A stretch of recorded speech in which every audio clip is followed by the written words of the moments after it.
olugendo lwakutindiza gy'ovudde yonna n'otuuka wano nenge kikuleese sikuba nti noli mulungi nnyo buli wakabi nnyo naye nti ebigambo byo bireetako embeera eri positive eri community mwetuwangaalira nenebaza omukama nti mwe abantu bali mu diaspora mwebale nnyo bali kutwagala ate mwebale kutambula naffe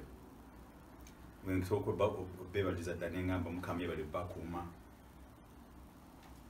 tuli bamukisa nnyo nti omukulu ono gwe tuli naye Dungu Musisi ssentebe w'olukiiko lw'abazzukulu ba Buganda International sebo ffe baani abatula munaabwe embeera egenda mu ggwanga naddala mu Buganda tewoomesa ttooke si oluganda olutuufu tewoomesa nakawululu tewoomesa nakawululu nalyo ttooke okay but the most important thing is we thank the Lord for the gift of the life he has given us. And especially when you see people like you, abavayo ne mugamba no, chaba too much, it is too much for our nation. And we need your voice. Erogo mulimu gwe simanyi gaffe kuba ye eyajja muffe ne tuba abalamu. Ate ye akola endagaano ezitakyukakyuka. Okay. Naffe abantu kwe tukoppa nga tukola ezaffe. Oh yeah. Twandibadde nga tutwala ekyokulabirako kye mu butonzi bwe abantu betulowooza ku ndagaano tulowooza ku Buganda Katonda gye yatonda mu kwagala kwe bangi babuzaabuzibwa naye mu bimpimpi kampa ekyokulabirako ku nsonga ya Katonda nga eyatonda Buganda era n'agiwanga mu kitundu kye yayita Buganda. Oh yeah.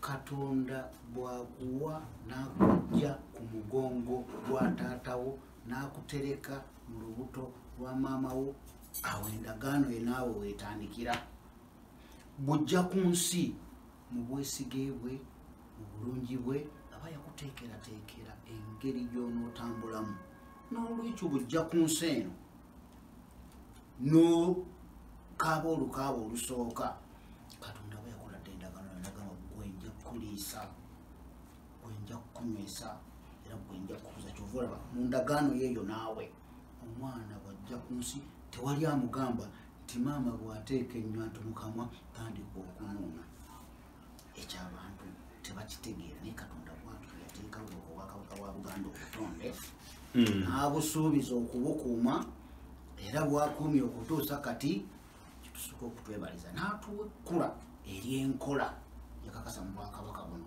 n'agamba munaabeeranga Muganda lwe munaasobolanga mu kubeera Omuganda munaateesanga tamulina kigenda kulemererwa Buganda ng'Obuganda buteesa n'agattako ekirala nti munaabeeranga b'amazima gabafuule ng'ab'eddembe mu bye mwogera naye amazima okubafuula ab'eddembe gabafuula nga mwenna mugamanyi wabaawo agasirikidde n'atabaga nti nze gundi namulabye ng'akola kino obujulizi tabutankana musubwa amazima ago era muyinza okusalawo okukwata ebintu mu ngeri enkyamu olw'okuba amazima tegaabaweereddwa.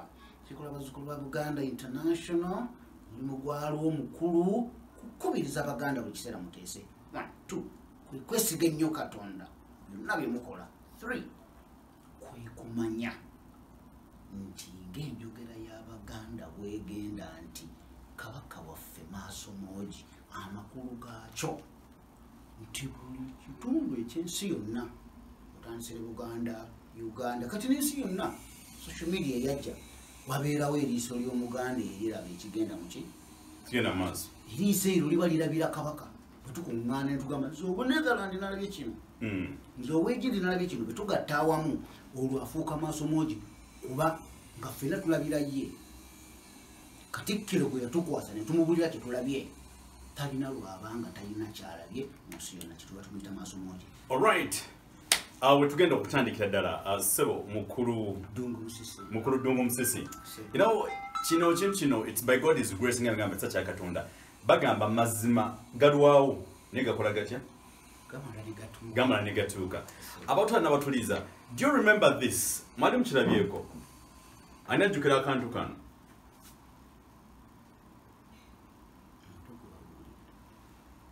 Mutesa's mother. Naye I'm very glad nti ebintu bino ebitwabuliranga nenga simanyi tuba bituufu ne place bamukwata ne bamukwata bamuteka mu kikompe kya mubisi abasimanyi obwenge ne bamutta ne things of that kind. Nenga kati kasoke owa mukulu Ddungu kweno program ye twetaga tematemezi n'ensonga ezigenda maaso mu Buganda ne mu Uganda kutwalizamu ku Kabaka ekituufu kye kiriwa olwo nga tulina kyenkomeredde nenga ebimu ku ebyo getumanyi bitugattako. So we need to know, we need to understand what exactly is happening apparently. Because since you are an international person, I would request the community we mix both local language and the English version because we need to know. The public must know. Kyatandikirawa kigenda kuddawa ate kitutwalawa because it is very important to have both languages. The international community Gwengagwa as international person. Mbasabi, temutugama ntino tuachi tugenze nyo mu Luzungu because being international it means nti you all over. So everybody must understand your version and why. Era Abaganda bali mu nsi yonna. Yeah. Era Abaganda buli bwe bali basigadde nga Abaganda. Ekinsanyusiza nnyo ku mulembe guno nti the social media and the internet ate ekigasseeko mukubafuula abagabana okumanya kwabwe buli bagira ki buli bwe bali n'olwekyo omulamwa nga gukwata ku bulamu bwa Ssaabasajja Kabaka gwe gukulembedde byonna ng'era ekigukulembedde ye bbaluwa nga tumaze okwetegereza n'okutuula wa okusobola okukwata amangu ne tununula Kabaka waffe kuba ffe tulina okumulwanirira ne tuba naye mu mbeera eno erimu ezenga y'amantambutambu okuva buli ludda ffe twasalawo ne tugamba tetujja kukwasa muntu mulala yenna buvunaanyizibwa okuggyako President Yoweri Kaguta Museveni His Excellency eyateekateeka ekika ky'Obwakabaka obufaanagana nga company corporate solo n'asalawo bweruba butambulirwamu omulembe omutebi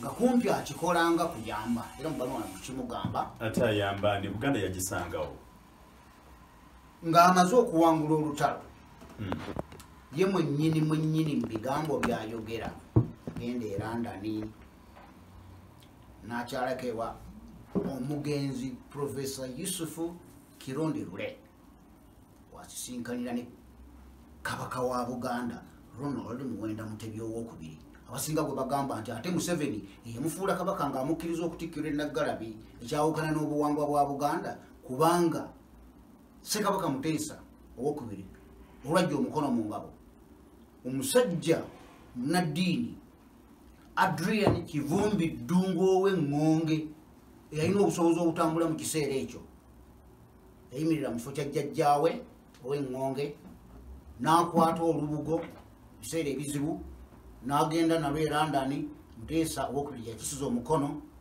eyali omulangira ebiseera ebyo Ronald Muwenda Mutebi owookubiri n'akola omukolo gw'okusikira obwakabaka bwa Buganda ng'abikka akabugo ku njole ya kitaawe Ssekabaka Muteesa owookubiri. So endowooza egamba nti Kabaka Mutebi yafuuka Kabaka wa Buganda ng'atikkirwa Nnaggalabi mu buwangwa bwaffe enkyamu ekituufu kiri nti yafuuka Kabaka wa Buganda ku ddakiika kweyabikkira akabugo 1969 Ssekabaka Muteesa owookubiri kajja akisa omukono ekyo kitadde wabbali. Kakati President Museveni bw'asisinkana Ronald Muwenda Mutebi owookubiri bogo bali basalawo okuyita Prince ebiseera ebyo amugamba ku nsonga z'okudda mu Buganda. Bw'amugamba ku nsonga ez'okudda mu Buganda nakino kankibabuulire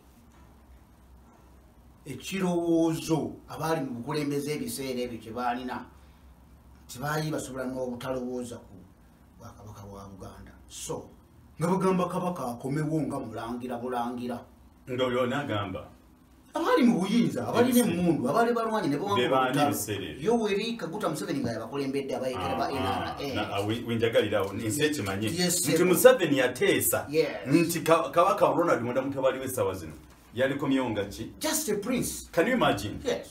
Eryo si jjogo. Ye kabaka mu nnyini yagamba nti mmwe temumanyi nti nasikira engoma y'obwakabaka bwa Buganda.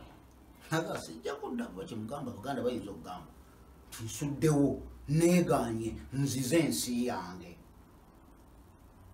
Ne bamuddamu ng'olwo abalandani bwajja e Nairobi bw'abeera ndani bwajja e Nairobi bamuddamu bamugamba kale komawo naye not as a king tojja kujjanga kabaka ojja kujjanga Ssaabataka. Of course people bawa ebigambo amakulu gabe bwe baagala nabaganja kujjanga Ssaabataka nti just that tiyo ojja kujjanga Ssaabataka agamba sijja kujja nanga komawo naye ojja kujjanga Ssaabataka olina olukiiko olw'abataka agamba nti ayi nzire nga Ssaabataka nga n'olukiiko lw'abataka weeruli nti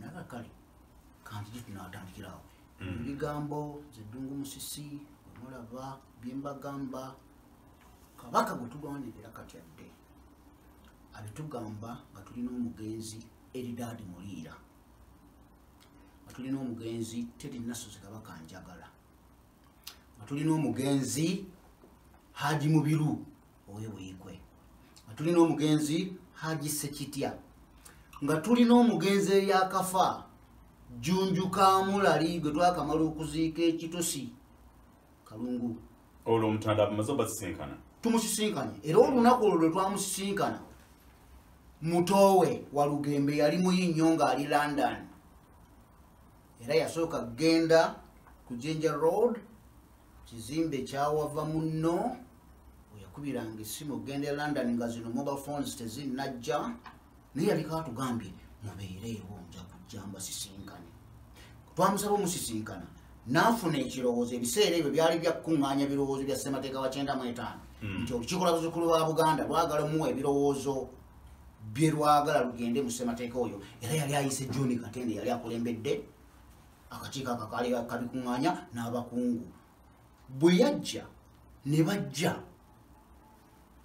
eyali atukulembedde mu nsisinkano ne Ssaabasajja Kabaka omulundi ogwo omugenzi Eridad Muliira kabaka bwe yamubuuza kibano mubeetaaga Eridad Muliira namugamba nedda tetubeetaaga kabaka nabaganda batambula tandika okwogera naye watubulirira ebigambo ebyo bye mbabuulidde kifaananyi kye njagala okuleeta Baganda abasinga kino ekigambo kyakozesebwa Oweekitiibwa Katikkiro Mulwanyammuli lumu nga tuli mu kukuza amatikkira ekitovu naga nti omuntu bw'atunuulira embaata nga etebenkedde ku mazzi tamanya mulimu gweriko gwekola weeredde okuterekera ku mazzi naye wansi mu mazzi gy'atalaba ebigere byawe biba buli ku muli munene nnyo kusobera kati kabaka waffe alwanya entalo ezimu ng'azirwana bannamunigina ezimu nga tetuzimanyi naye ffe kasita twatuuse ku mbeera ey'okuba nti ebyogera bigamba nti n'okuggyibwa mu Uganda okutwalibwa gye yatwalibwa n'amaanyi forceful exit tukanno ndowooza twogere ekiteekwa okwogerwa tufune eddoboozi bwe tulisuubira nti bwe linaavawo lina kye linaavaamu kyetwava tuwandikirayo Yoweri Kaguta Museveni tumugamba gwe yasalawo ne military council otuddizeewo kabaka naye nga talina buyinza ate nga tajja kuteeka mateeka nga tajja kusolooza musolo gwe gwe tulina okugamba otuyambe ku kintu kino nga pulezidenti alina obuyinza alina amagye oyogere gavumenti ye Namibia bw'abanga gyali kuba nekyo kiyinza okuba nga kirimbo situkakasa tuli mu mbeera ey'okubuzaabuzibwa obagamba oyo kabaka wa Buganda kono yagadde okukozesa ekyo omugamba oyo mutuuze wa Uganda kuba ekyo kikkakatako mutuuze waki wa Uganda mumunzirize abantu bange bamwagala nawe buna obutukwatiddwa ekituga nti nange mwagala adde mu Uganda abeere n'eddembe lye kuba ekituufu ku nsonga tetukitegeera kati nga twesibye ku muntu Mayiga eyakwasibwa Damula kafuna gwe tutunuulidde ng'ekizibu ekisookera ekisembayo. I understand people bagamba ekizibu bwe mpulira bagamba Mayiga nze kankuwe ekirowoozo kyange ku nsonga eyo. Njagala kuwa reference ku muwandiisi eyawandiika ennyo ku mbeera z'abazungu abaatutonderawo zino ensi ze tulina zi Uganda, Kenya, Tanzania ebiseera bino. Musajja we bamuyitanga bamuyita simanyi bakyali mulamu Chinua Achebe musajja mu Nigeria yawandiika akatabo Things Fall Apart. Things Fall Apart. Omugenzi Kulannima Kalinda ke yavvuunula mu Luganda n'akawa omutwe nti ebyedda bikola ki? Ebyedda bisasika. Mu bimu ku bigambo bye yawandiika mu katabo ako byenzijukira yagamba nti the white man came, omuzungu yajja, who were amused about his foolishness, ne tumegerera olw'obusiru bwe, and allowed him to stay, ne tumukkiriza n'asigala mu nsi yaffe. He has now set a knife, kati akutta akasaakoji akatadde on what held us together, and things are falling apart. Akutta akaso n'asala ekyo ekyatukuumiranga awamu kati ebintu bisasise. Mu mbeera ya Uganda, mu mbeera ya Buganda, bwe tutunuulira ekisaawe omuzungu kyeyandise arena, ebintu ebikwatagana ne Buganda mu bitambulira kati. Omuteesiteesi omukulu ye mukoloni Omungereza eyajja okugamba nti kino ekitundu akigabanye nga bwe kyali Berlin. Bwamala okukigabana ne yeetwalira obuyinza n'atandika okugamba Abaganda abaalina kabaka waabwe nga balina enkola yaabwe ng'etambulira mu Bwakabaka Katonda nga bwe yagibawa. Namugamba nti gwe kati nze bwe mba sisazeewo nti oli kabaka wa Buganda tosobola kubeera kabaka wa Buganda. Nga ani agamba? Queen wa Bungereza. Era ekyo kyakolebwa nnyo era ne kireeta akasambattuko ku Ssekabaka Muteesa owookubiri. Bujja kunsonyiwa nja kwogera kuno na No, it's fine. Let the world know. Let the world understand. Tugezaako okukaabuga oyo omusajja Andrew Cohen. Yoyo Andrew Cohen eyatawaanya Muteesa n'amuwaŋŋangusa mu 1953. And that's Andrew Cohen. Ng'atiikirira Queen wa Bungereza wano ng'amugamba oba ogaanye okukkiriza okuwagira Bungereza byeyagala ku nteekateeka ya East Africa, Queen ajja kujjamu obwesige ng'omufuzi omunnansi owa Buganda. Muteesa amugamba ekyo kijja kuki? Amuddamu amugamba nti kubanga mu ndagaano y'olwenda kikukakatako okuwagira enteekateeka za Bungereza, oba weebuuziza ku lukiiko oba tulukoze eki? Tulwebuuziza. Muteesa amugamba nnyamba kwanza omwanya okwebuuza ku lukiiko lugenda olugambe lweyagala mpagire lukukkirize tumpe olukusandikole ki luwagire. Cohen amugamba tekijja kukkirizibwa munsonyiwa okulandagga naye njagala nnyo Abaganda mikwano gya Buganda mwenna abali wano e Uganda mu East Africa n'ebweru mufune amazima ku nsonga eziriwo kati ne gye zijja ziva n'ensonga lwaki tuteekwa okubuulira omukulu Charles Peter Mayiga ali mu Bwakatikkiro kati nti ddala ensonga kweteesigama okumubuusabuusa n'obutamwesigwa za Simba ziriko ebyafaayo era ziriko ebizijulira. Muteesa bw'amala omugamba nti sijja ku lupapula olw'ekitabo kino tulaze ekifaananyi ekyo ekiyitibwa Must We Lose Africa, tuteekeddwa okufiirwa Africa. Kyaba kitwawandiikibwa omusajja bamuyita Cornel Jones ku lupapula olw'15 kwe kuli akasikagana akasembayo nga Muteesa bamukwata okumulinnyisa ennyonyi nga n'alinnya tamanyi Obuganda tebumanyi naye nga ye Cohen yamaze ddu kiteekateeka ne Colonial Secretary Bungereza ne gavumenti ya Queen emanyi era ennyonyi nga yavudde dde Bungereza nejja ku kisaawe Entebbe era nga bamaze okuteekateeka tuno lwajja ayiza akkiriza bw'aba takkiriza tumutwala. Kyoleka ebyaliko bigenda biddamu ebintu byeddamu kati nga kyakikutte luli naye akyakikutte nakaakati naye ng'emitendera egy'okukola gigenda giddiriŋŋana. Luli Omungereza yategeka Uganda ne Buganda okugiwamba n'aleeta Gavana Cohen n'akwata akaso akateeko kuki kumuteesa amujja ku Buganda n'olukiiko. Governor Andrew Cohen yali katikkiro ebiseera ebyo. Ate ebiseera ebyo Andrew Cohen si yali katikkiro. Yali akolanga ebiseera ebyo Cohen yali akolanga gavana. Era omukisa gwe twakwatibwa ebiseera ebyo gwe tutalina kati ku mulembe omutemi nti ate ye katikkiro teyali ku ludda lwa mufuzi w'amatwale. Ebiseera ebyo ye katikkiro yali ku ludda lwa Buganda ng'ayagala kabaka we akolenga enkola ya Buganda bw'emulagira nti takola bibye bannabyabufuzi. Naye nga badde mu kitawuluzi ne kivaawo ne kigenda ku muluka. Ab'omuluka ne batula ne bakola ki? Ne bateesa. Be bamala okukijja ku muluka ne kigenda ku ggombolola. Ab'eggombolola ne bakola ki? Ab'eggombolola ne kigenda ku ssaza. Ab'essaza ne bakola ki? Ne bateesa. Ab'essaza be bamaliriza ne kitambula ne kigenda mu lukiiko lwa Buganda kubamba amasaza mu lukiiko lwa Buganda bakiika bya ex officials. Katikkiro n'abeerawo ng'awulira ebivudde mu Kabaka bwe bamukwasizaamu Ddamula okubanga yalamulira ku kiri Kabaka. Kakati kasita biva mu lukiiko nga bimaze okuteesebwako kikakatako buli wassa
n'asangawo abaana gombolola abali mu ssaza n'abawulira ebivudde mu lukiiko.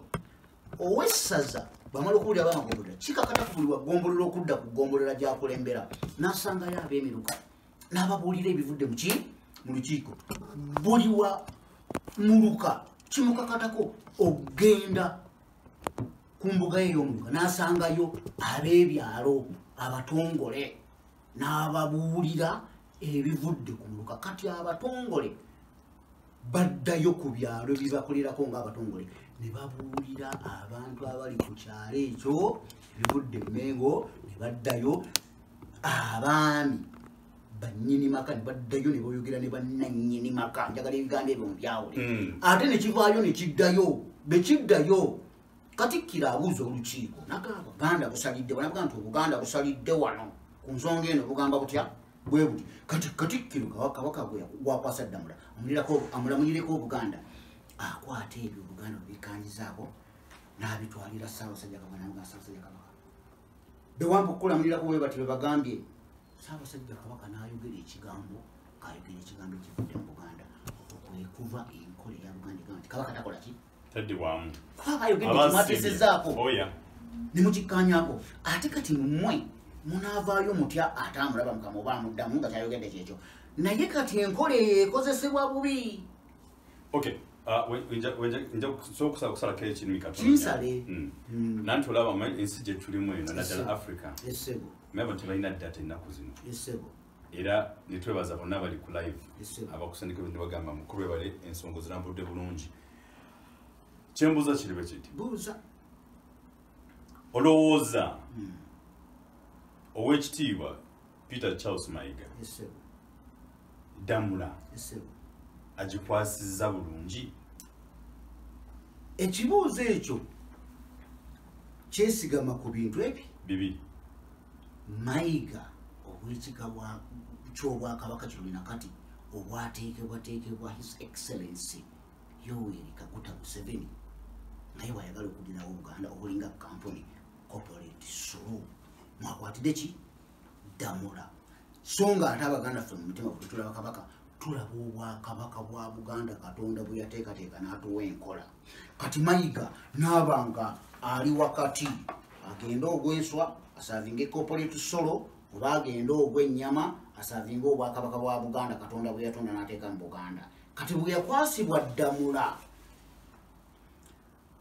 agudde olubege n'akolanga corporate solo nga manager wa company asalirawo company alagira abali mu company asalirawo engeri gyogenda okutambulamu n'atasobola simanyi oba mugenderevu oba mukulemererwa kukolanga ekiti omwamu kwasira Damula mu Bwakabaka bwa Buganda bakiteeka okubeera nti talagira Baganda Mayiga Katikkiro wa Buganda talagira baki naye ateesa nabo kati ye ekyokuteesa nabo kyaganye n'atandika balagira bulagizi nga bwe kizze kirabika emirundi emingi Professor Badu Katega n'amugamba oba Kabaka nga ddala mukosefu fe abalina obusobozi tusobola genda kumulabako ng'akyogerera mu lukiiko muyandibadde agambye mukiteeseeko olukiiko tulabe we tuwunzikira nsobola okubagamba ekyoga nti ebbanga lijja kujjula ennyonyi n'akifundikirirawo teriba jogo oda ng'egoberera engeri kampuni gyetwalibwamu manager waayo nga Mayiga ali ku Bwakabaka obwa corporate solo President Museveni yatutegekera mwayina obuteebuuliza ku Baganda oba ku Buganda wabula mwayina okulabira yenga manager bwakyalina okukola nalala nti kyekyo nekiva ku ekyo yagamala okugerera mu Bamasaza buli kikolo lwe lumu Abamasaza ne babula kumpi kuvonnama Buganda yessebo fe Abamasaza abantu gye tudda Kabaka bamukutwaki bamutubuuza naye tubagambye tutya waakiri wanditukkiriza ulira Abamasaza bamusaba busabye abakkirize bali bateesezza n'aleeta ebirowoozo waakiri wanditukkiriza ne mututunusisinkanangako omulundi gumu buli mwezi ne tusobola okubuulira abantu nti twamulabyeko era twamulabyeko naganedda mujja mulabanga ku matikkira ne ku mazaalibwa that is another order oyo Mayiga typical of a manager of a company which is very similar to the type of Kabakaship that His Excellency Yoweri Kaguta Museveni wished Uganda to have during this Mutebi reign. That is the one. If you point it to so, on the basis of that, it is inevitable that Charles Peter Mayiga kati akutte Damula ya Buganda agikozesezza Bobi. He has discredited the Damula. He has put it to the evil use. Ate n'agyekwekamu to trample down on Baganda's genuine feelings about their Kabaka who they don't see. And who even Mayiga himself can't go and visit and say, here I am. You mean he can't reach where the king Why hasn't he for all this time? Oh yeah, it's still I get your point. Yes. Natulaga simu.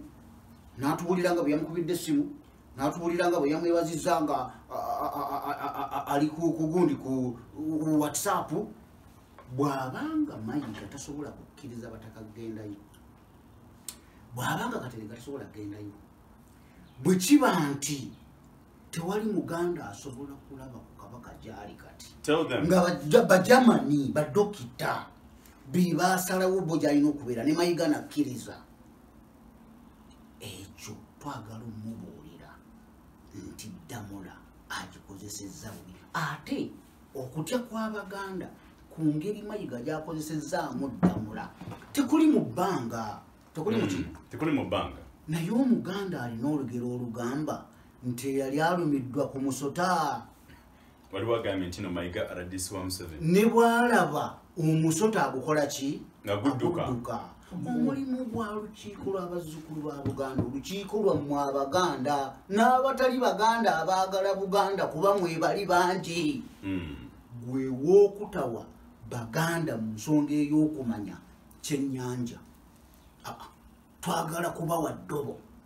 Buli kiseera mubenga mulirina omwagalira okumanya nga mugenda ne mukuvuba ne mukufuna ne kuba kwammwe nikubukalamu mmwe amazima gafuula ab'eddembe nga ffenna tulina okukola ki okukola ekintu ekyekimu. Mayiga twagala omubuulira nti si ye Katikkiro asoose okukwata Ddamula.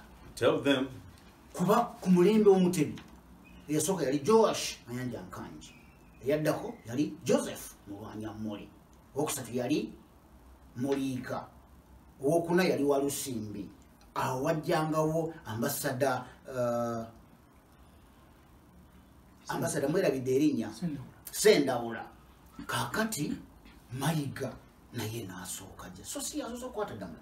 Tulina dealings nyingi ze twalina ne Mulwanyammuli, era Katikkiro bonna ffe twabasinkana, naye Mayiga twagala omubuulira nti ekituleetedde okumwemulugunyiza n'okumwemulugunyaako y'ensonga ey'okuba nti Ddamula agifudde waalina okwekeeka okugaana okuwuliriza Abaganda. Kabaka yankwasa Ddamula, ate oba nze nina Ddamula, oba nze nkubuulidde. Kati mumanyi nti Katikkiro wa Buganda. Ne Nsirirwa eyali akutte Ddamula ku mulembe gwa Ssekabaka Daudi Chwa, ku mulembe gwa Phil Michael nga gavana mu Uganda, ng'alina Ddamula, yeetaba mu kutta Ssekabaka Daudi Chwa. May you repeat from that statement in English version? What and get the first Katikkiro up to we have just ended, because I would love the international community to understand how many prime ministers of Uganda they've had so far. During Mutebi's reign, okay, we have had a number of Katikkiros. So Mayiga is not the first one to be handed the Ddamula by the Kabaka Ronald Mwende Mutebi the second. Ddamula kye mu Luzungu? Ddamula is a symbol of authority. It is in a form of a celebrated stick cut from a special forest in Sese Island. Oh yeah? Which is brought, handed to the Narinya. By the way, not to the Kabaka. To the Narinya. To the Narinya. And the Narinya, on the day of giving it out to the next Katikkiro, is the one to hand that Ddamula to the Kabaka. Oh yeah? And the Kabaka does one thing on that day. He calls out the one to whom the Ddamula is going to be handed. Or let's give an example and say, Charles Peter Mayiga. And then he comes out and says, Wampa Sebo. And then the Kabaka says, here you are. Uganda. And he gets hold of that Ddamula. That's how the authority is authorized by the Kabaka. Now, Joash Mayanja Nkanji doubled from Mutesa II's reign to Ronald Mwende Mutebi's reign. He was succeeded by Mulwanyammuli Ssemwogerere. Oyo Mulwanyammuli Ssemwogerere twakolagana naye ebintu bingi nnyo, era Mayiga yandibadde amulabirako, era olukiiko lwaffe ye yalukkiriza okutuulako ne mu Bulange, paka lwe baagenda nga bawulira nti bye lwogera olw'okunywerera ku mazima bibanyiga ne balugoba mu Bulange. Kati Mulwanyammuli, after Mulwanyammuli we got Muliika, Dan Muliika, who came during the saga of Regional Tier. During the saga of Regional Tier. Now, Muliika came after. No, go on. Bring it. Go on. Muliika came after Baganda had expressed their dislike about the regional tier arrangement. And how did Mulwanyammuli get out of Bulange? On one Saturday afternoon, during the then popular program of Mambo Bado, His Excellency Yoweri Museveni was hosted live in the program. And what did he say? He said, the Katikkiro is dilly-dallying around this issue of regional tier. He should come and tell you that we agreed that the Katikkiro should be elected. When Mulwanyammuli heard that, after the president had spoken during that program, Mulwanyammuli came and said, no, we did not agree. Instead, every time we used to tell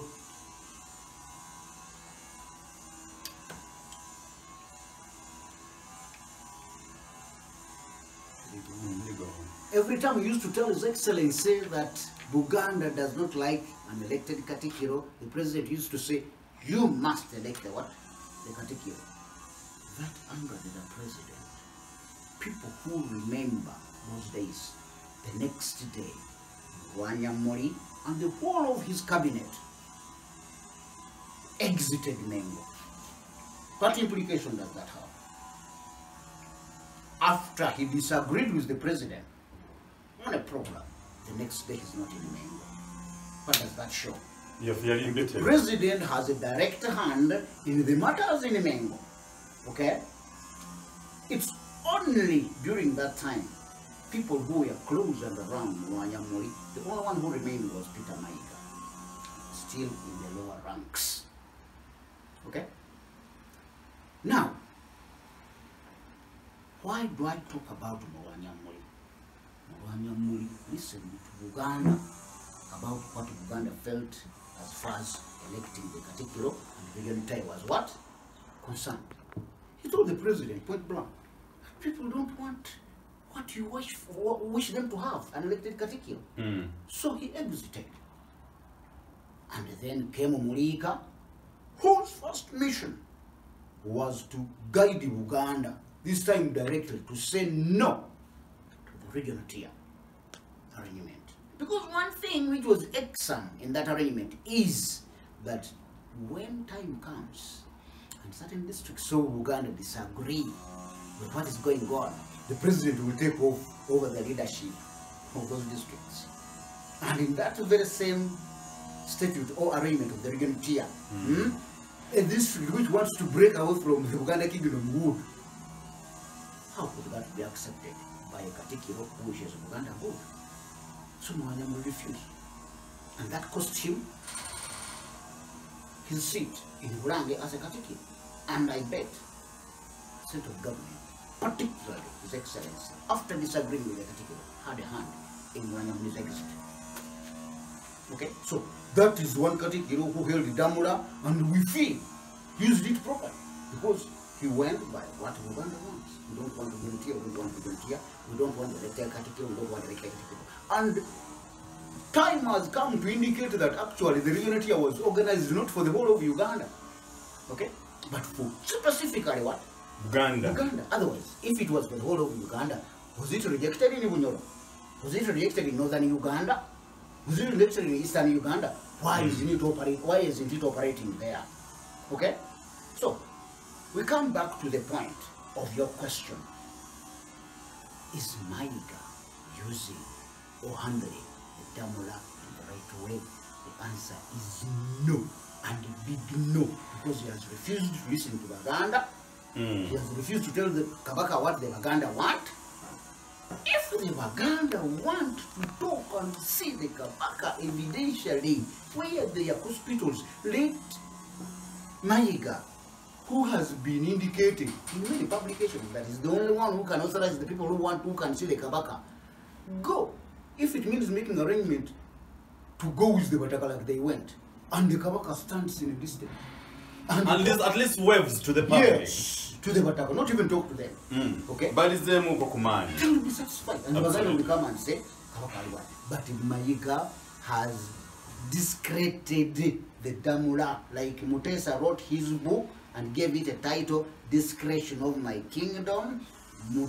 Maiga has acted in a way that is discrediting the Damula he's now holding. No way to Alikirao Chekwe Kamu, Gagamba Bagana, Globanga Kabaka Yamua Damula. That is the beginning all and end all. Abaganda Badina right, Okwete says that.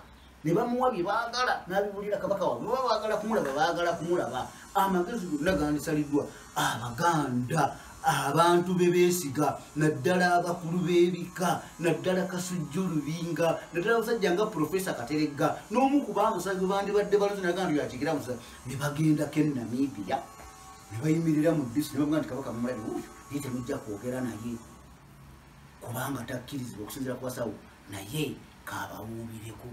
ekyo kimala twamulabye abantu balizeemu kamaanyi gw'abantu ne bakubuuza kabaka n'obaleetera wasajja ne bakubuuza kabaka n'obaleetera nnamwama ne bakubuuza kabaka n'otandika okuyita ne puroguramu za CBS mambo bado manya gakyalinayo galulimu one Saturday ngenda okuwulira nga baleese Saddam owa PPP yes nga gundi oyo kintu agimodoratinga kigibamala okusoma budgeti era omuntu omu yekka gwe yakkiriza okwogera ku budgeti naye ng'ekyayogeza ku budgeti yanigambye genda otugambire ku baganda balekerawo okubanja kabaka era Saddam Dagayira ng'ayogera mu puroguramu eyo yagamba abaganda mbadde mukimanyitire kabaka wa Bunyolo amaze emyaka 6 nga mulwadde and so kakati abaganda obulwadde bwa kabaka ne bembanze mulwadde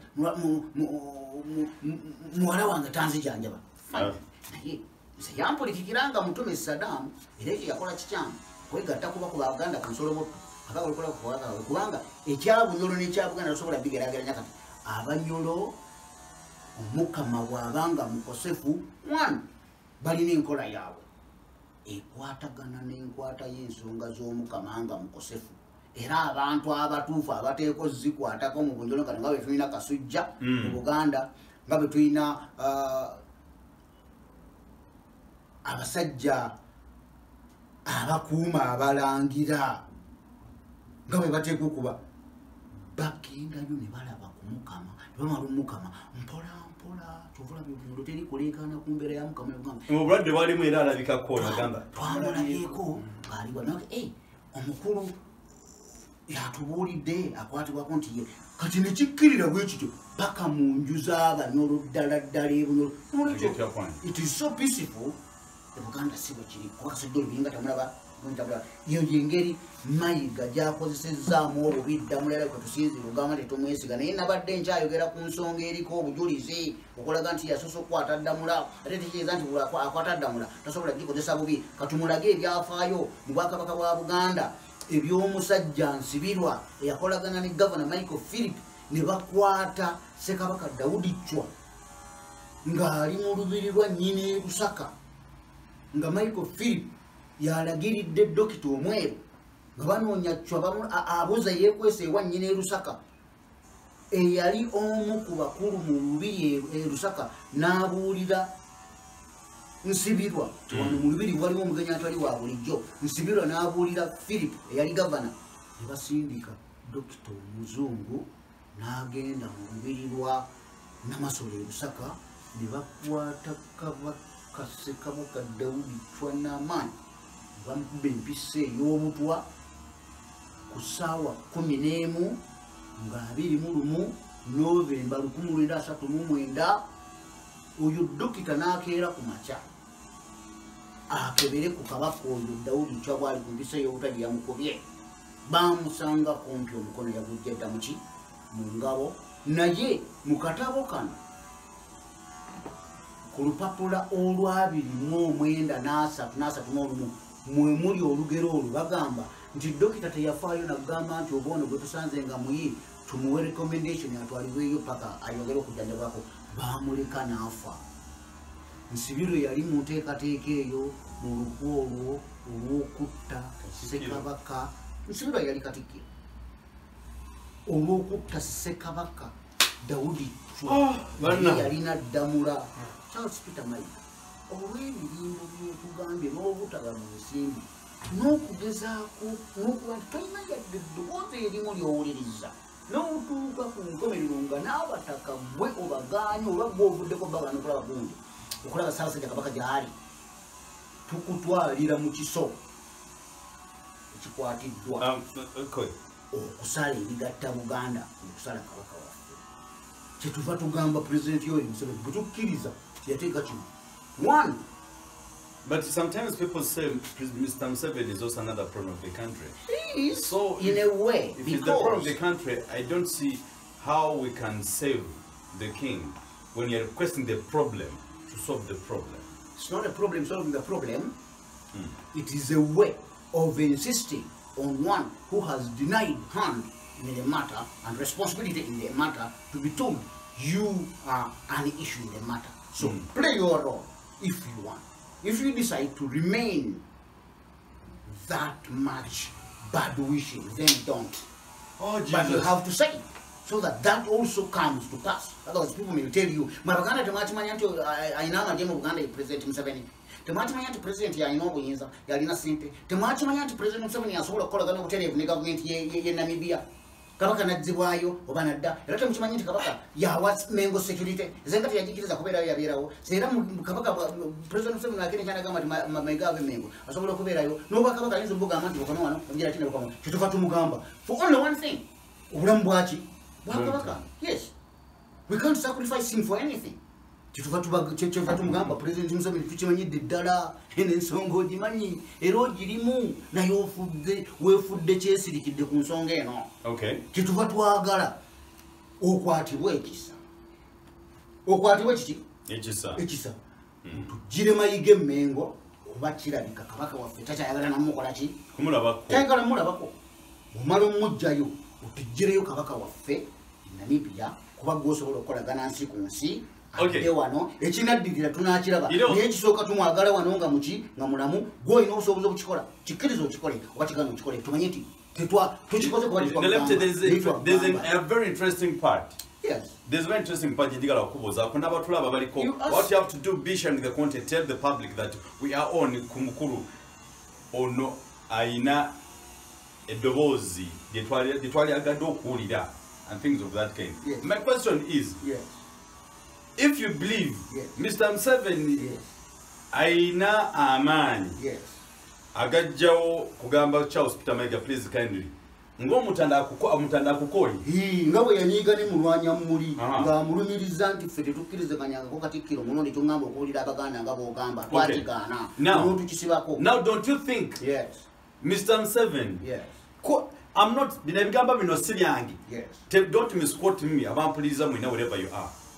Malobozi ngajja mu community bo bagamba bwe bati Museveni is likely to be the problem of Uganda. Yes. If it's the problem of Uganda, yes, then how do we connect him to OHT Peter Charles Mayiga? How tunategera tutya until these two people, they are not in a relationship, they are not in a connivation, they are not kugamba tabaina enkolagana ku mutando kumusanyawo amalobozi gabo tugamba bagamba bana ababiri nga President Museveni obanga Mr. Museveni agamba what we have this clip. I request the producer to bring these clips as playing. Museveni said manga baganda njaba crash or baganda.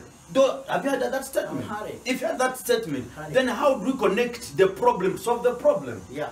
Don't you think maybe we are trying to manage the situation to be completely and rushed everything? If it's going to crash Uganda, don't you think he may have started now? Yeah. From by the king? Yeah. This according to the community's yes, discussion. and then the question is, why do you, the Council of the Grandchildren of Uganda, again feel that Museveni must be the one to be appealed to do what you are asking him to do? Our point is, okay, The two problems, maybe all they must all go away. yes, our point is, we don't want to leave any stone unturned in a situation where we are on the edge of losing a life, more so the life of the king. Okay, we pray to God to have compassion on this man and say the many things that these people have gone through suffering as a kingdom. Maintaining a kabaka atali kumsolo atali na buyinza kwakiri kino ekyokufa kwe kankibasonyiwe kamuzi ne bwe kiba kitegeeza ulesebo nti obwakabaka obwa corporate solo bwe yatuddiza ulesebo bo bukoma wano tusigale n'obwakabaka. Ronald Muwenda Mutebi bwe yalina nga ali e London abissa akabugu ku Ssekabaka obutuli mu mitima obwateeka 7. He has set a knife on what holds us together. Mayiga is the knife hanging on the throat of the Kabaka. Yakutaka na akambe kanu. Kambe ani akutta akambe. Mayiga. His Excellency yakutaka chi. Akambe. So wasalawo kajjawo. The Kabaka will not be cut. And so we shall remain together as Baganda. How do you know that Museveni aina akambe? Kubanga yasalawo nti Buganda erina okubeera n'obwakabaka obutalina buyinza obutasoloza musolo naye nga buli awo nga kampuni n'amanya era n'ekifo kya Katikkiro okukola nga kiwuliriza Buganda kiramula Buganda nga kabaka bw'ayogera kati kino ekifo kya Katikkiro kijja kulagira bulagizi Buganda nga maneja bwawe ebiragiro mu kampuni gyakulembera nga maneja bwagiteekerateekera tobolaba buli kimu Mayiga ajjanga lwoyo omutendeke Katerega bwayogera n'amubakira n'amubulira ekyokola bamusale bajja n'ababakira n'abulira ekyokola abalangira ab'olulyo olulangira n'asalawo olw'okuba tasobola kukolagana na Ssaabalangira naga nti kati nze kolagana na Wasajja n'abanga gwayogera naye eri ab'amasaza ku nsonga za Kabaka era najjanga mugonvu nnyo Wasajja nagabannangi Kabaka mujja mustressinga abaambataka temubeera bakyewaggula muleke okugenda e Namibia kubanga Peter Mayiga teyabakkiriza era tulina n'ekirala ekigambiro kiri ku social media okwo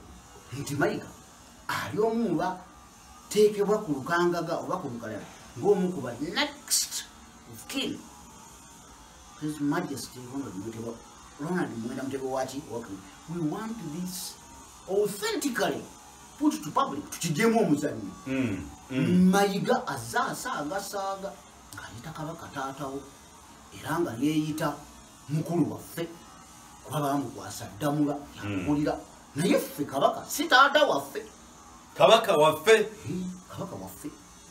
era Kabaka tazaalangako Katikkiro if Mayiga is serious and not flattering atugireyo obuzaale bwe atuwulire n'omuzaano yes I mean we should stop jokes about this thing ebintu bibiridinga mpola bwe bityo nibifuuka ensonga nibabuuza nti yabagamba ngati mutabani we mwalwawo mwafuna omukisa ogukinoonyereza Mayiga yagamba koko nti omutanda yekitaawe bwatu bwayogera nze mutabani we omukulu ekitaffe mukitwala lightly kigenza okufundikira nga bagamba he's on the list of those classified as the people who are in the category of the next of kin to the Kabaka.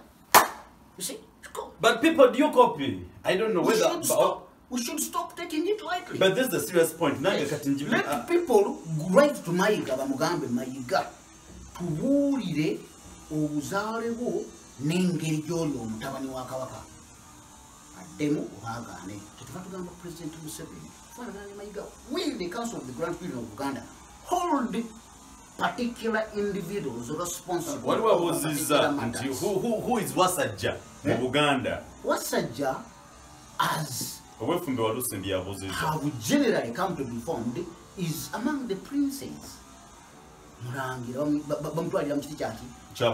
Naye recently Kasujju Lubinga avunanyizibwa to authenticate okukakasa abaana ba Kabaka nga abakolako emikolo kyajja screen era ku mpuko munaga nti Wasajja simukolangako mikolo ekyo n'abantu bakitafuta mu ngeri za mirundi emeka mirundi ebiri Kasujju Lubinga alabika akukuta ne Wasajja ayagala atuke ekiseera agambe mukozeeko emikolo kati agenda okudda ku Namulondo. I want to say these things point blank. Okay, please tell me what to understand. Naye ate abalala ne bafunawo amakulu agagamba Kasujju Lubinga atugambye Wasajja si mwana wa Muteesa owokubiri.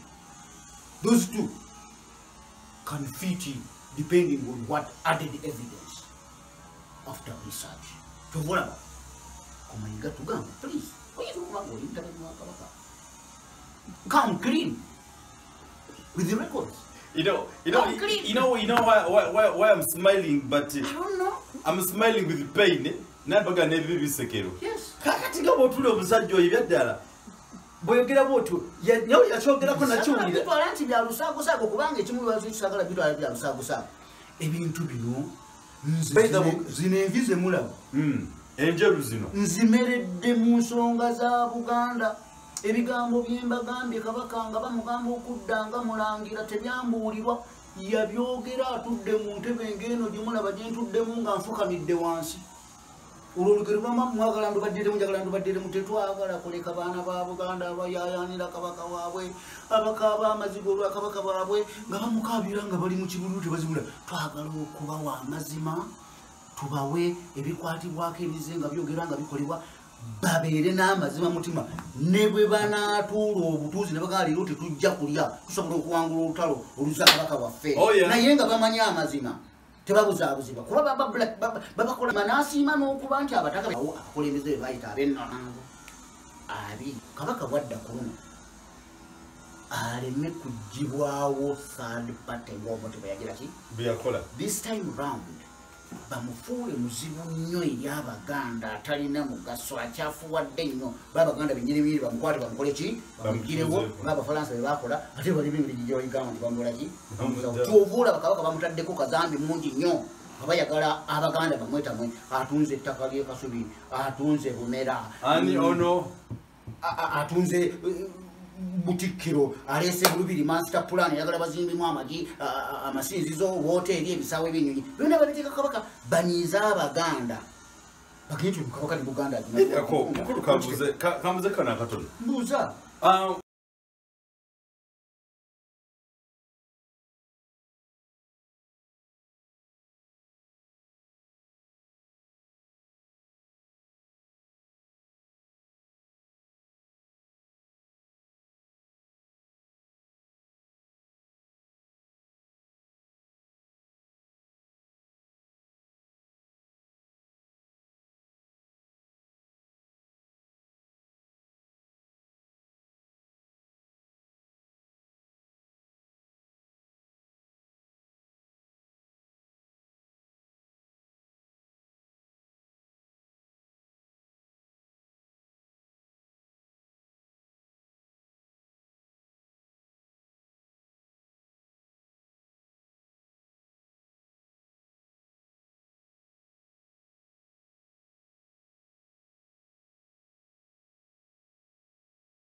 ono Charles Peter Mayiga yatunze ebyo byonna nyate kadidako njakubuza akakigambo kiri kimu waliwo engombo zigamba oba ojja kuntereezaamuko nga gwe omwami omuganda yeddira eŋŋonge nze ndi muzzukulu wa Kakeete Bbaale neddira Mutima Omuyanja era ekika Mayiga kyagambye ensi nti mwaga kyekika kyange era ng'ab'Omutima Omuyanja ku bino ebiriwo nga Buganda agikutte bw'agikutte tuvunaanyizibwa tugende ewa jjajja Kakeeto tumugambe nti muzzukulu omuganda waffe bw'abanga ddala gy'ava ensonga tazikutte buki bulungi muyite wano Ebbaale tumuddemu tumutuuze tumugambe nti ekintu ky'okoze Obuganda kyange kuba Obuganda bwe butyo bwe buli omuntu bw'ava mu kika n'abaako obuvunaanyizibwa bwakwatibwa mu Bwakabaka bwa Buganda n'ekika kye kivunaanyizibwa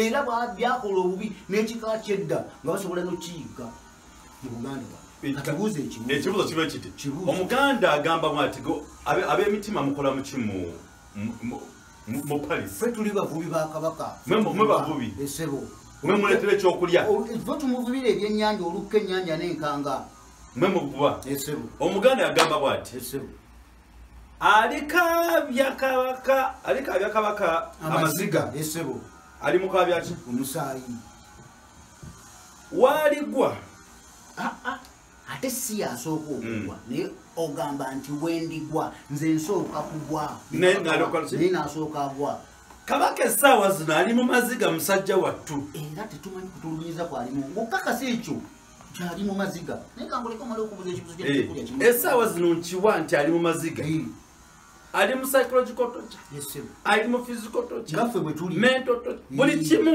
is not very safe baganda bakaabye nga sinafunaye wadde n'omwaka aba omusaayi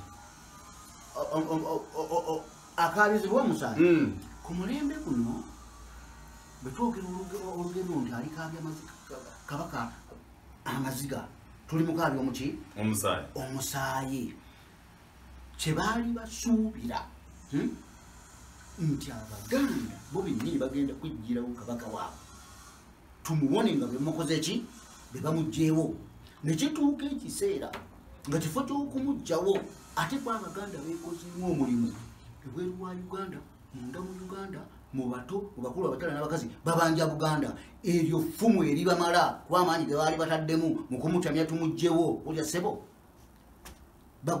bakutte mu lyampikisa ogwo omusaayi bagukaaba era babuuza kati tukikoze tutya kyova olaba nti senga Abaganda bakitwala life as normal kabaka taliwo ne mugenze ku mipiira gy'ebika mugenze mu matikkira mugenze mu myoleso naye Abaganda buli katikkiro watuuka njagala okukubuulira bamukaabya omusaayi kuba bamubanja ekintu eki kabaka namukuumiddeyo nga yali asuubira nti Baganda bulibi bamuvuddeko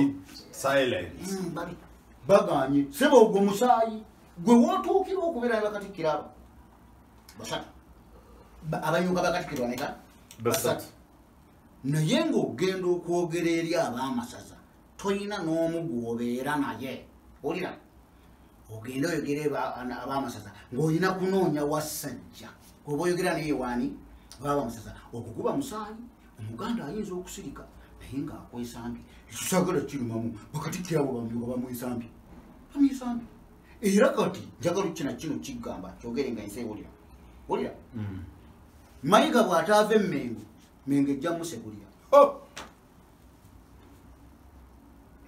anti ajagala nnyo ateekwa kubeerayo nga yakutte eddamula kuba kabaka yagimukwasa nkiddamu ye bw'anaaba tavudde Emmengo yo Mengo ejja mukola ki ejja muviira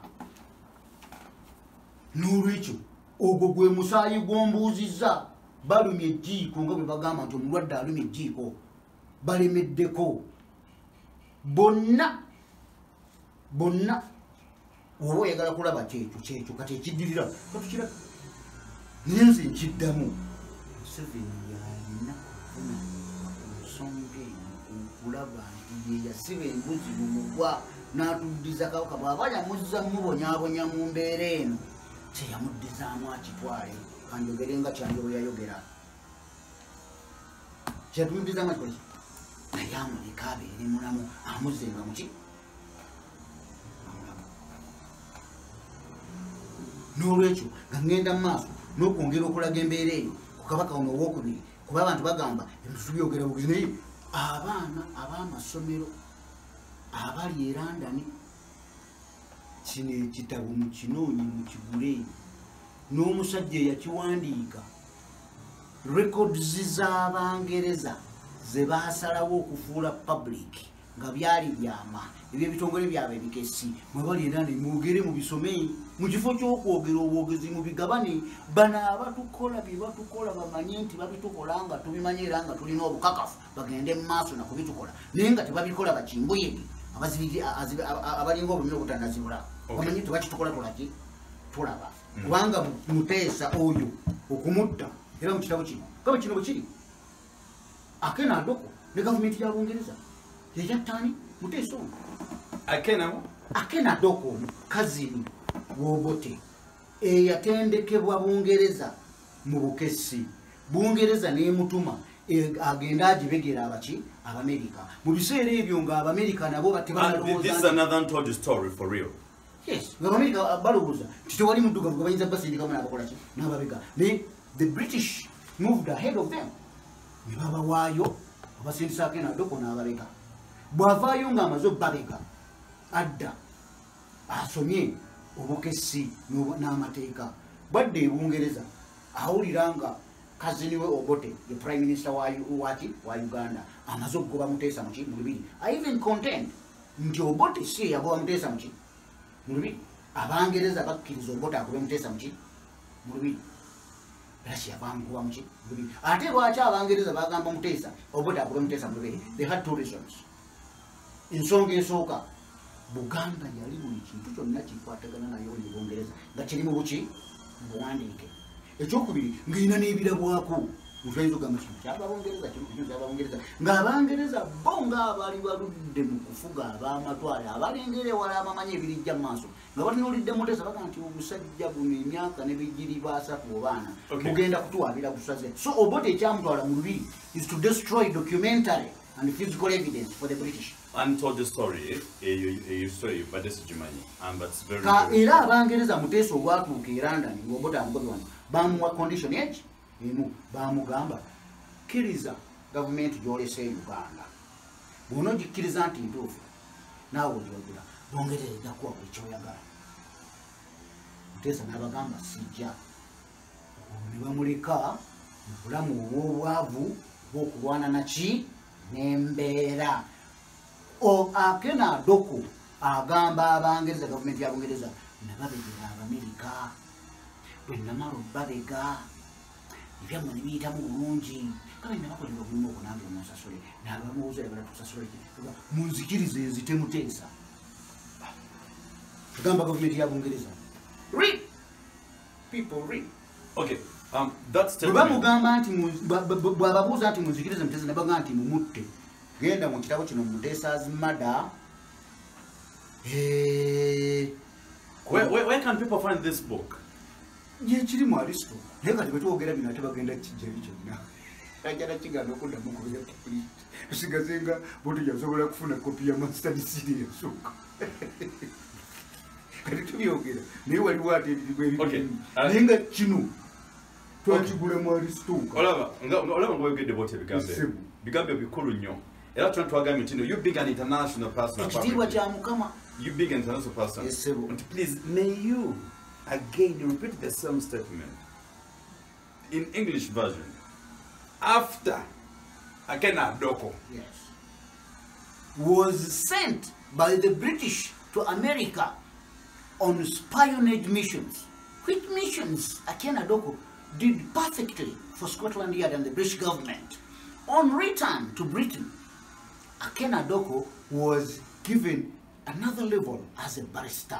He studied law. And on hearing that his cousin, Apollo Milton Obote, was then the president and prime minister and president of Uganda actually. By then, he decided to gang up with him. And he established what then came to be called as the General Service Unit. A private organization, secret organization, independent of the mainstream security organizations of the Uganda government, specifically protect the interests of his cousin as president, Apollo Milton Obote. Okay? Yeah. In that position, after Mutesa had been exiled into Britain by Obote, who did whatever he did by the guidance, aid, help, and permission of the British government, immediately Mutesa arrived in England. The first thing the British government asked him to do is, if you recognize and bless the government you have left in Uganda, which has flushed you out of your kingdom, we shall do for you whatever you want. Okay. Mutesa said no. Okay. And because he said no, he said, now you live a life of a squalor. And he did, for the sake of his kingdom. And thereafter, Akhenaton requests the British government. He says, I did a very good job for you as a spy in America. He was satisfied. Please, I'm making a request, which I beg and grant. Allow me to kill Mutesa.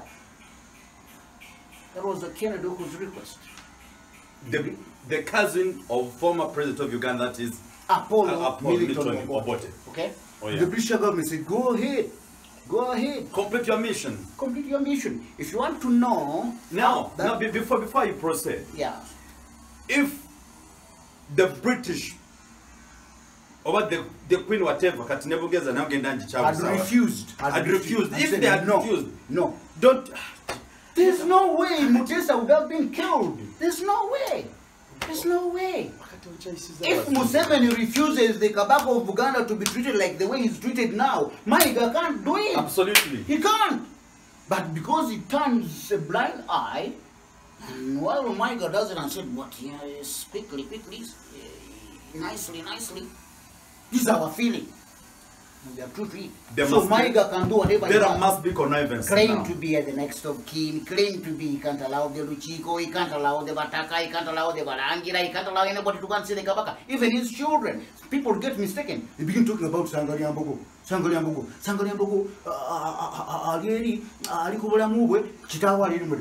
What can Sangaliambogo do? Where the Bataka are denied to see the Kabaka? People be reasonable.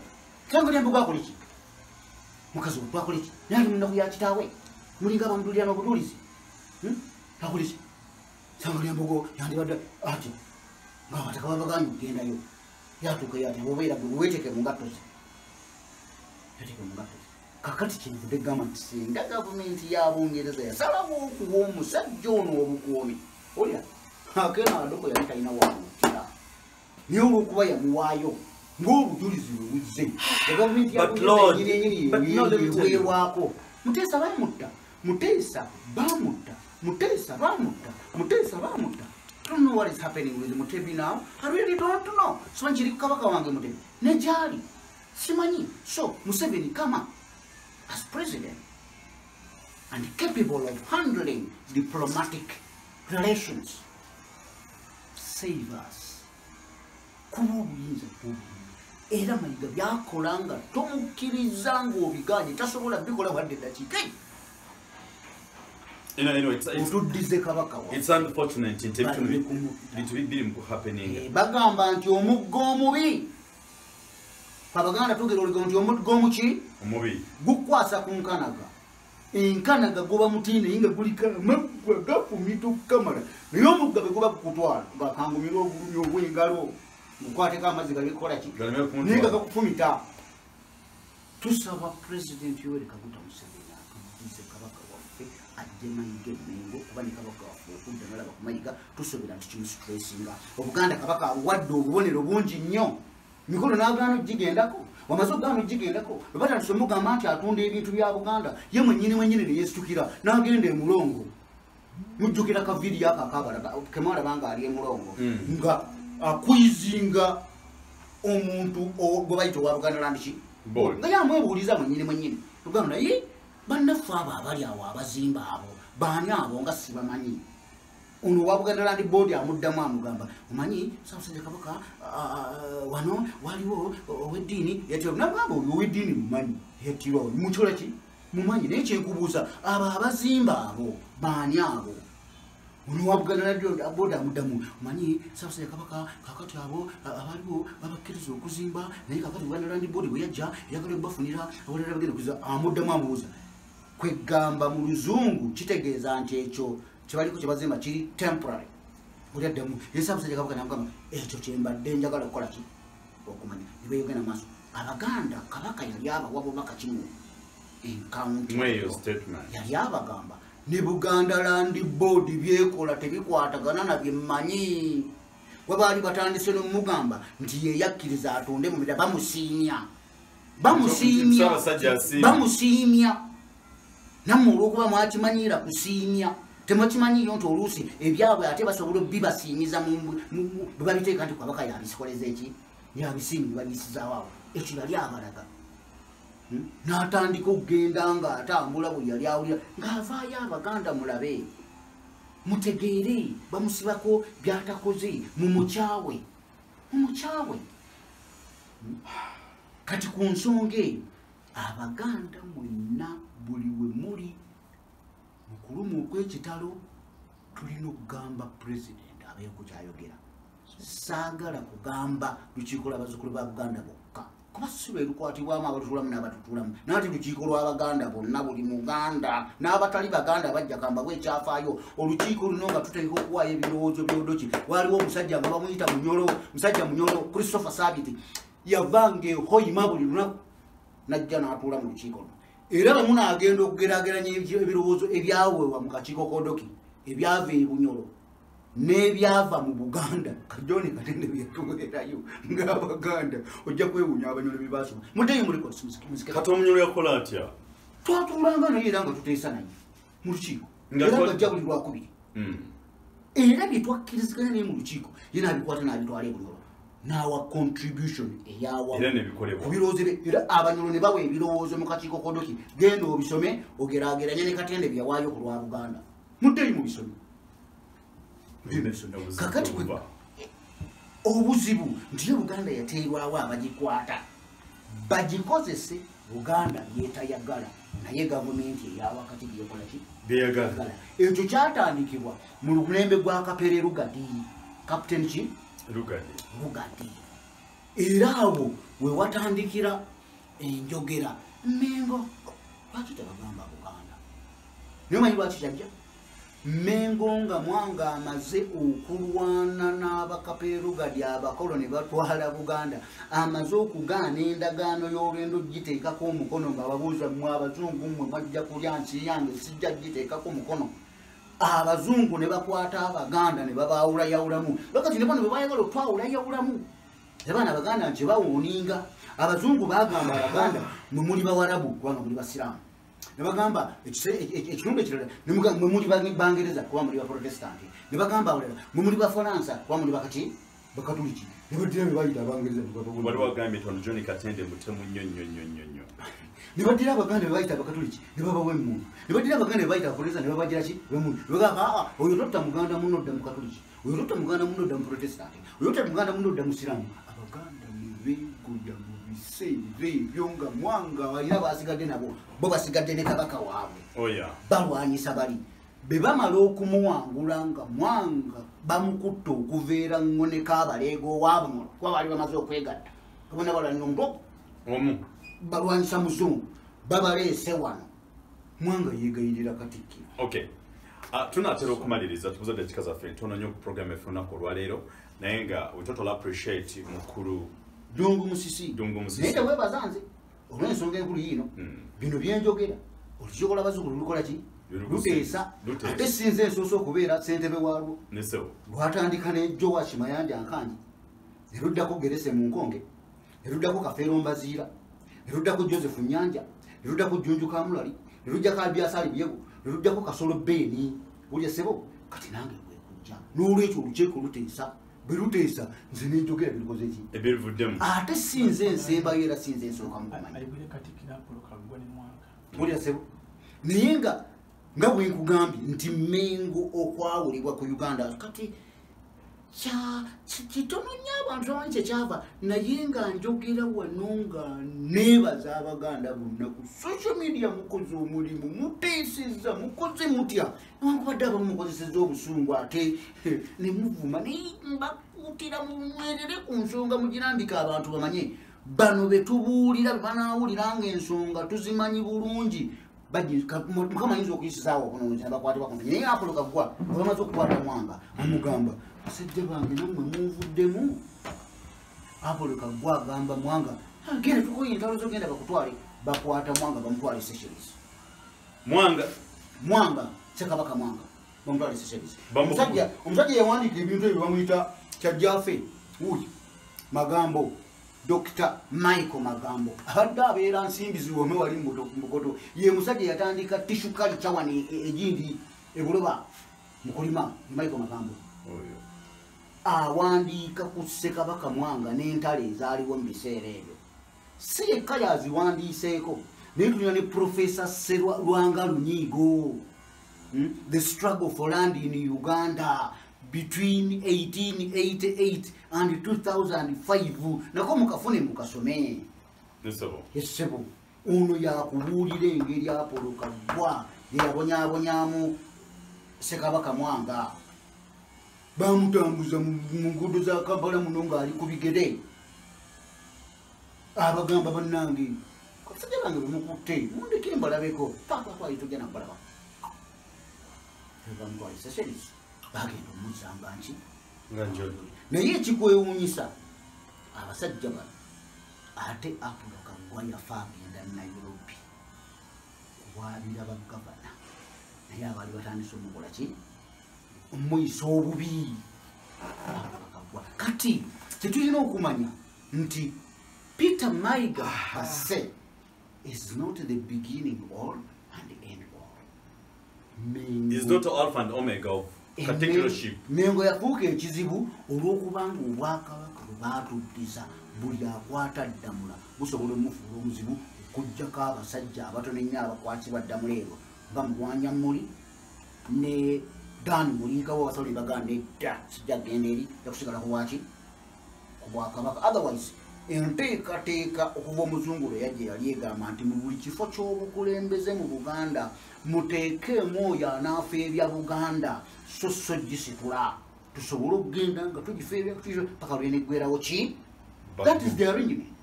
Era kyova owulira nti Mmengo mu mbeera emu eyogerwako ng'eri detached from Buganda. Abasajja Abaganda abasigala ne Mwanga nga bamulwanyisa nga balwana naye nga balwanyisa Abazungu be batwatala Seychelles babasalira omusango gwa bawanika kalabba omu baamuwanikira mutundu awo era mu kitabo kino ogenda okusoma erinnya mwe riri naye yetajjukirwa tujjukira abajulizi be nebaawa be Namugongo bamuwanikira matundu awo kalabba. Kakati ebintu bya Buganda tuteeka obbikwata nga bigazi. Ekizibu kya Buganda kwe kubeera nti Buganda teweereddwa mukisa kwesalirawo ng'etambulira mu nkola yayo ey'obwakabaka bwayo. Ate nno si Buganda yokka ndowooza obwakabaka bwonna tebulina mirembe okukwata kabaka w'abantu n'omugamba nti ku nsolo gy'ojja mu bwakabaka bwe ogenda muwaayo obukaddo. Era kyova olaba waliwo akatabo ke twasomyeko nti bano beetaaga beba bafuga ensi Uganda yonna ati nga bebakabaka bano ba Tissue Dynasty awo. Tissue Dynasty nze nina wentuuka nga ddungu mu kisi era nga gwe ddungu. This time not as the chairman for the Council of the Grand Tribe of Uganda. I'm expressing my opinion. Nze nina wentunuulira engeri Omungereza n'obufuzi bw'amatwale gye bukozesezzaamu abatuusi naye ng'eraga obutabwagaliza. Babafudde bakuzunga buzunzi nsi yonna kyokka nga balina eRwanda gye bakola ki gye babeera bagaanye okukkaliza Rwanda n'ebeera ya mirembe abatuusi ne batuulayo nga balina eddembe. Babafudde nga destabilizing tool ne batwala Tanzania ne babagoba ne babatwala Zaire kakati owulirayo mu 23 bagamba Kagame yagira ki nazo endalo zireyo ne Uganda kijja kutuuka ekiseera destabilizing tool. Yes, destabilizing tool. Okay. Gadalo yagala West Mengo fana ligamba mu bwange mu mulembe omuto. Talk about if you want me to talk about it tebalina we bayinza That is wrong. And that's why. It is so Museveni. Oh yeah. Nebwonooleta gundi ono mpanga nga nawe tuulaawo olabika oli mulungi nnyo oli bw'ataatunula corporate solo gye yagala mutunuza nga mayiga bw'ali naye tajja kugira ki so abaganda wakati mu kulaba nti kabaka waffatta mukimanye nti ekitulya kyekiri emmengo kiki eky'obwakabaka obutalina buyinza obwakabaka obuganda bwe butayagalira butesalirawo obutagoberera nkola ya buganda ey'obwakabaka bwonga bwe buli nakibeeramu. He will discredit Damula. Right. All right. Thank you very much. We totally appreciate your time, Mukuru Musisi. Thank you very much. Omukama ibale akozeseza. Ebigambo bino nga bimubulidde si byaffe bakino